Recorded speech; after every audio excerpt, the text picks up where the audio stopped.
ऐसी सेवा करना। और बेटी, तेरा सौभाग्य है कि राम जी तुझे पति रूप में मिले हैं। खूब सेवा करना, राम जी की आज्ञा का सदा अनुसरण करना। और देख, तू अकेली नहीं है, घर में सबसे बड़ी है। तुझ पर जिम्मेदारी है मांडवी की, उर्मिला की, श्रुत कीर्ति की। बेटी, सबका ध्यान रखना।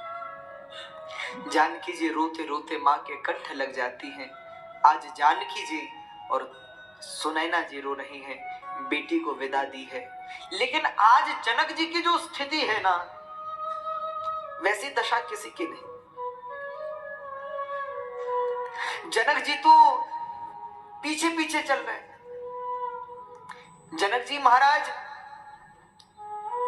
दशरथ जी बार बार कहते हैं बस महाराज यहां से लौट जाओ। जनक जी कहते हैं बस थोड़ा और आगे तक आपको छोड़ दो। आज तो दशरथ जी ने कहा बस जनक जी आप बहुत दूर आ गए, अब आप लौट जाइए। और आज भैया जनक जी जब वापस अपने महल में आए हैं ना मां, तो महल में लौटकर जनक जी को ऐसा लगा जैसे बिना प्राण का दिया। ऐसा लगता है जैसे शव। ऐसा लगता है मानो महल तो है पर महल के प्राण नहीं है, आत्मा नहीं। जैसे मनुष्य बिना प्राण के मुर्दा दिखाई दे, वैसे आज जनक जी को अपना भव्य दिव्य महल भी मुर्दे के समान दिखाई देने लगा। क्योंकि उस महल का प्राण तो जानकी जी थी। अब जब जानकी चली गई तो महल ऐसा लगता है मानो कोई खंडर हो। जनक जी कभी जाते हैं, उस कक्ष को देखते हैं जिसमें जानकी जी रुकती ठहरती थी, विश्राम करती थी। कभी वहां जाते हैं जिस पुष्प वाटिका से जानकी जी पुष्प तोड़ा करती थी।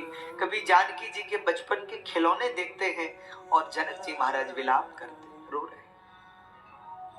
सुनैना जी बार बार समझाती महाराज मैं मां होकर नहीं रो रही, आप खुद को संभाली। जनक जी कहते हैं देवी कैसे संभालूं, इस जगत में मां पिता पुत्री का संबंध ही भगवान ने दिव्य बनाया है, अद्भुत संबंध है। आज जनक जी महाराज विचार करिए, जब जनक जैसे ज्ञानी की ये दशा है, जो विदेह राज है, जो देह से मुक्त है, जब उन जनक की ये दशा है तो किसी सामान्य स्त्री का क्या हो, किसी सामान्य पुरुष जो अपनी बेटी को जब विदा करता है उसकी क्या दशा। और आप विचार कीजिए, आपने देखा होगा, कल्पना कीजिए कि जब कोई पिता अपनी बेटी को विदा करता है, आपने देखा होगा उसकी आंखें भरी रहती है, मस्तक झुका रहता है। आप लोग जानते हो संसार में सबसे बड़ा दान कौन सा है? सबसे बड़ा दान है कन्यादान। क्यों है जानते हो? कन्यादान संसार का सबसे बड़ा दान इसलिए है कि दुनिया में जिस भी वस्तु का आप दान करते हो, दान देने के बाद सिर उठ जाता है, मैंने दिया है। लेकिन एकमात्र कन्या का दान ऐसा है, उस पिता को कभी देखिए उसका मस्तक उठा नहीं रहता, झुका रहता है। उसमें अभिमान नहीं होता, उसके नेत्र सजल होते हैं, हृदय विगलित होता है। जनक जी ने आज बेटी को विदा दी है। यहाँ जानकी जी, राम जी बारात लेकर पहुंचे अयोध्या। भैया प्रकृति का नियम है, कहीं दुख तो कहीं सुख। देखो प्रकृति कहती है जब अगर किसी को सुख पाना है ना, तो सुख के लिए पहले किसी और को दुख उठाना पड़ेगा। सबका फायदा संसार में नहीं होता, एक के फायदे में दूसरे का नुकसान जरूर होता है। आप बताओ भाई, कोई ग्राहक व्यापारी की दुकान में कुछ खरीदने को जाए, अब आप बताओ या तो व्यापारी का फायदा होगा या ग्राहक का। अगर व्यापारी का फायदा होगा तो ग्राहक का नुकसान होगा, ग्राहक का नुकसान होगा, ग्राहक का फायदा होगा तो व्यापारी का नुकसान होगा।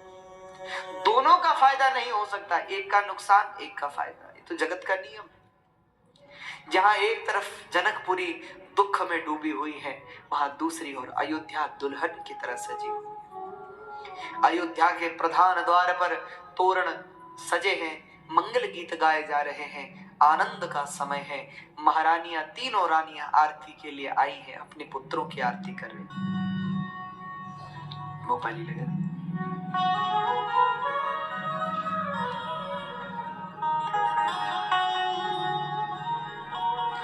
अवध में आज आनंद छाया है। राम जी विवाह करके लौटे हैं।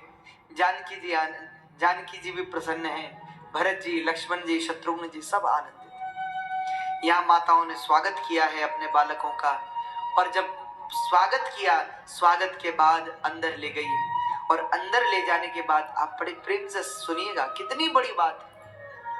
आज माताओं ने अपने अपने बालकों को गोद में बिठाया। तीनों माताएं बैठी हैं, भरत शत्रुघ्न जी बैठे, और राम जी जो हैं वो मां कौशल्या ने गोद में लिया, और गोद में लेकर के